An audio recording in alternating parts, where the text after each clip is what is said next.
Mối quan hệ giữa Thái Lan và Việt Nam rất phức tạp và đa dạng trong suốt lịch sử. Nhìn chung, cách nhìn của người Thái Lan đối với người Việt Nam bị ảnh hưởng bởi cả hai yếu tố, văn hóa và chính trị. Về văn hóa, người Thái và người Việt Nam có nhiều điểm tương đồng như đạo Phật và nghề trồng lúa nước. Tuy nhiên, cũng có những khác biệt đáng kể về ngôn ngữ, phong tục và truyền thống. Về mặt chính trị, hai nước đã có mối quan hệ phức tạp trong suốt lịch sử với những giai đoạn vừa xung đột, vừa hợp tác. Trong những năm gần đây, mối quan hệ này tương đối thân thiện với việc cả hai nước đang nỗ lực tăng cường quan hệ kinh tế và ngoại giao. Vậy thì người Thái nhìn người Việt Nam hiện tại như thế nào? Chúng ta cùng theo dõi nhé!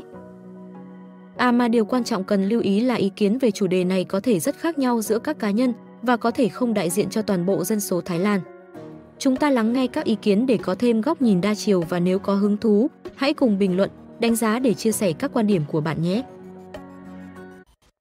Việt Nam, những góc nhìn. Một người bạn của tôi rất thích nhạc pop Việt Nam và đã cho tôi xem một vài video.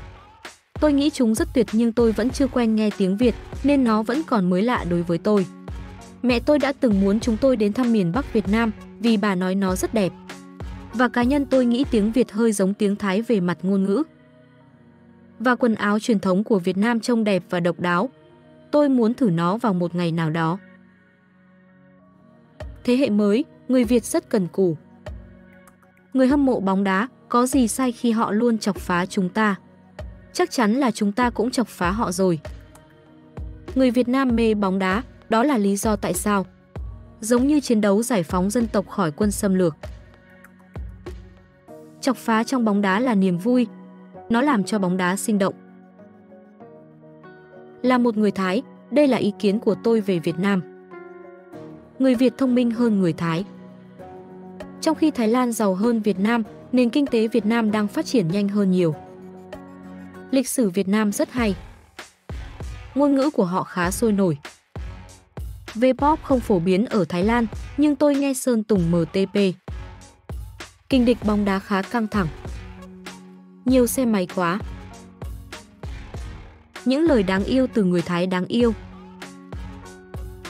Tôi không nghĩ người Việt chúng ta thông minh hơn người Thái, họ làm du lịch tốt hơn gấp 1000 lần mặc dù đất nước chúng tôi đẹp hơn.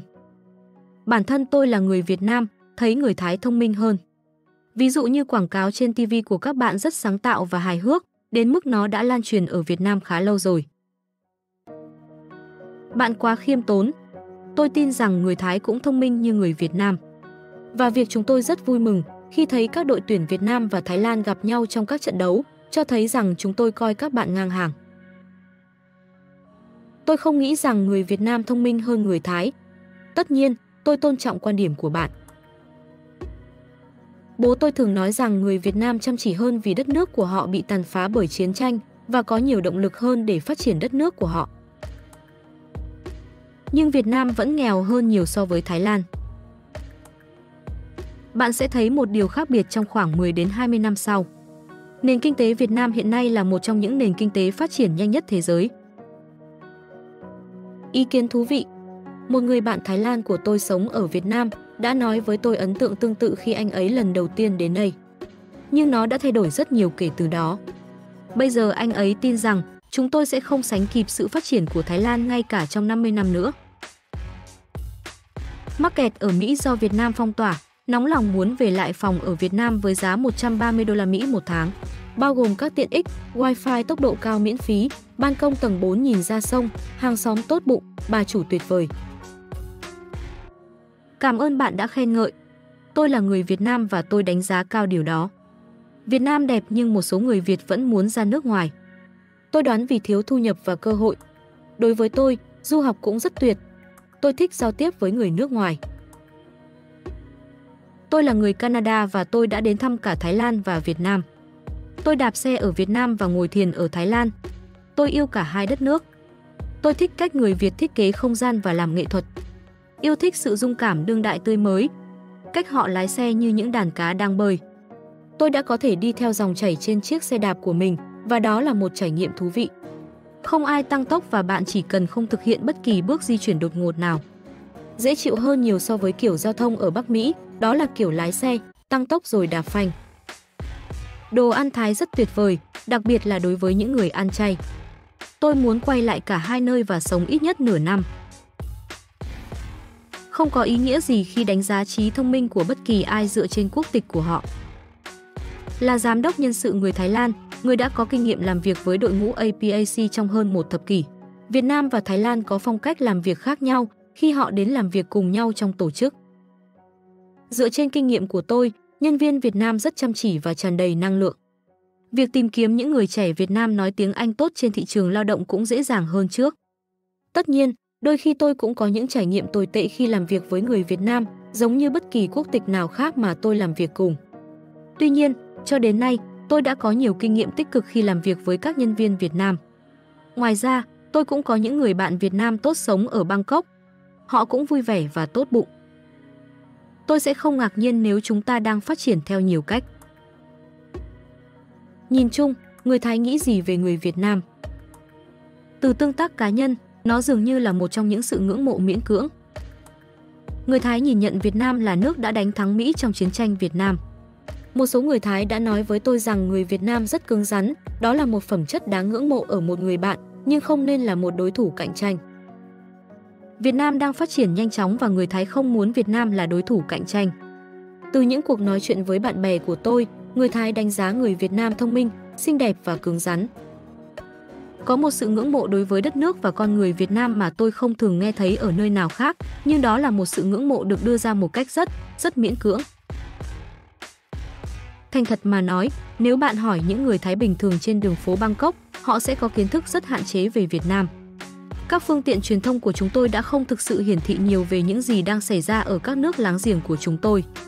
Không chỉ đối với Việt Nam, mà điều này còn bao gồm các quốc gia như Malaysia và Indonesia.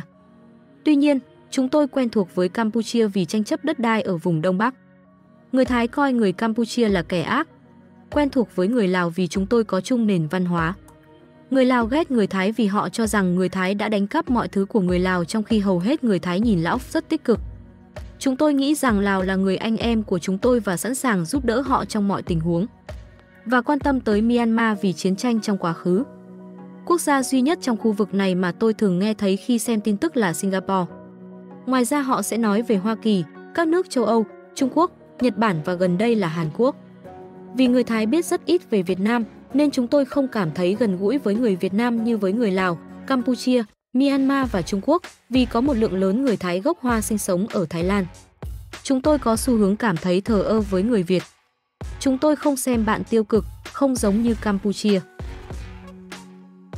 Trên thực tế, không thể tổng quát hóa cách nhìn của người Thái Lan đối với người Việt Nam, vì nó có thể khác nhau đáng kể giữa các cá nhân và không đại diện cho toàn bộ dân số Thái Lan. Tuy nhiên, qua việc lắng nghe các ý kiến và quan điểm khác nhau, chúng ta có thể nhận thấy rằng mối quan hệ giữa hai quốc gia đã trải qua nhiều giai đoạn khác nhau và hiện tại đang trong giai đoạn thân thiện và hợp tác. Mặc dù có những khác biệt văn hóa và chính trị, người Thái Lan và người Việt Nam cũng có nhiều điểm tương đồng và cùng nỗ lực tăng cường quan hệ kinh tế và ngoại giao. Điều này tạo ra cơ hội để cả hai quốc gia hiểu và đánh giá cao nhau hơn. Qua việc thảo luận và trao đổi quan điểm, chúng ta có thể xây dựng một cộng đồng khu vực mạnh mẽ và đoàn kết. Cuối cùng, chúng ta hãy tiếp tục lắng nghe và tôn trọng quan điểm của nhau, từ đó xây dựng một tương lai tốt đẹp cho mối quan hệ giữa Thái Lan và Việt Nam. Hãy cùng nhau chia sẻ ý kiến, đóng góp và tạo ra sự đa dạng để cùng nhau phát triển và thúc đẩy sự hiểu biết và hợp tác giữa hai quốc gia.